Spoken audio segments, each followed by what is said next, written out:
السلام علیکم ګرانو مینوالو، زه افتخار احمد ستاسو کوربه د الیکشن هاور پروګرام کې موږ ستاسو دپاره د نوي میلمه سره ستاسو په خدمت کې حاضر یو.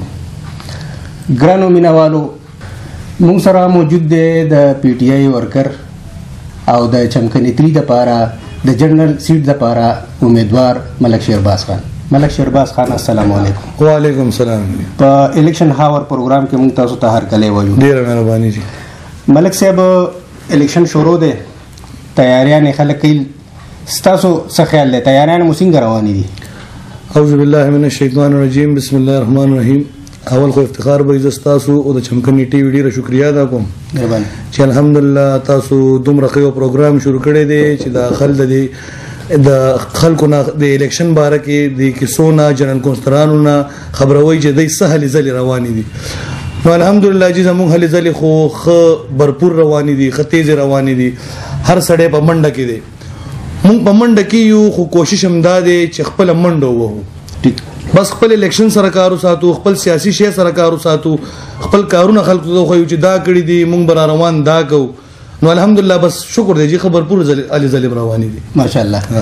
ملک صاحب، الیکشن چې تاسو وګټئ نو علاقې دپاره ستاسو ترجیحات څه دي؟ الحمدلله جی، سوال خو تاسو ډېر ښه کړی دی. خو لکه د زموږ چې کوم د الیکشن دی که نه جي، نو دې کې به یو چیرمین وي، دو به جنرال کونسلران وي، دې کې به 3 کسان باز کېږي که نه جي. نو لکه جنرال کونسلر په لاس کې خو دومره څه نه، الحمدلله بیا چیرمین سره څه ناسب وي. نو بس مونږ به هغه وخت ته ګورو، هغه موقع ته به ګورو چې د هغه موقع څه مناسبت وي او څه هغه وخت سره کول غواړي. نو انشاءالله چا نه به څه کې انکار نه کوو، هر څه به کوو جي الحمدلله. ملک صاحب، ستاسو د خیال مطابق د اوسنی سیټ اپ چې کوم روان دی دا څنګه دی؟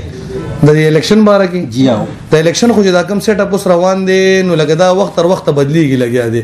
کله یو شان لکه که تاسو وګورئ نو د مشرف په دور کې ناظم او نایب ناظم وو، نه پس بیا ټاون او ډسټریکټ شو.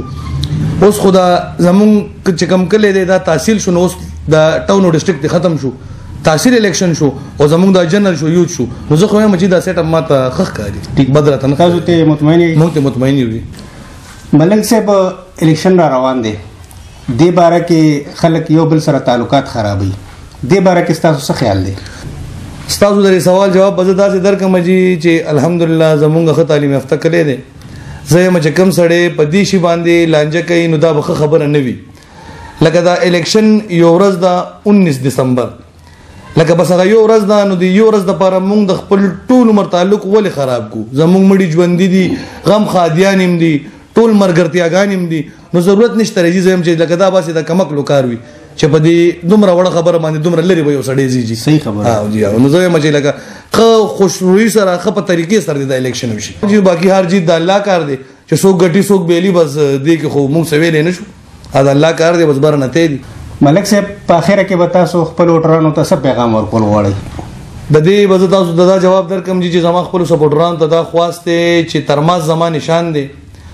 تاسو مهرباني وکړئ، خپل خاندان باندې وګرځئ، خپل یار دوست باندې وګرځئ، په دې کلي کې راله وګرځئ، بھرپور سپورټ زما وکړئ چې ما الله کامیاب کړي او چې زه کامیاب شم، چې زه د خپل کلي ښه پراپر طریقې سره خدمت وکړم، منډه ووامه، د خدمت په جذبه باندې راوتی یم چې زه به خدمت کوم د خپل قوم. او بله خبره به دا وکړم جي اخره کې چې د جنګ جګړو باره کې چې زمونږ په دې کلي کې زمونږ خاندانونه دي، الحمدلله ډېر غټ غټ خاندانونه دي، د ټولو درانه خواږه مشران دي ټول. نو زما ټولو مشرانو ته جي دا خواست دی چې دا الیکشن د یو ورځ دپاره تاسو مه جنګ کوئ، مه جګړه کوئ، مه خلکو سره ډه بدوئ. هر سړی خپلې خوښې ته پرېږدئ، چا په خپله خوښه باندې ووټ واچئ، نه په چا باندې زور واچو، نه چا سره څه بدماشي وکړو یا چا سره ریزنینګ وکړو، دا به ښه خبره نه وي جي. نو زما خو ټول کلي ته او خپلو سپورټرانو ته دا خواست دی چې پر امن الیکشن وکړئ او بس خپل ترماس نشان یاد لرئ. ستاسو ډیره مهرباني، والسلام. ملک شهرباز خان، ستاسو ډیر مشکور یو چې تاسو موږ له قیمتي ټایم وکړو او زموږ په الیکشن هاور کې تاسو موږ لپاره ټایم راکړو.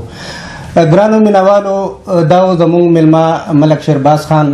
د آینده نوي پروګرام کې به موږ تاسو دپاره د نوي میلمه سره ستاسو په خدمت کې بیا حاضرېږو. تر هغه دمه اجازت غواړو. د الله په امان.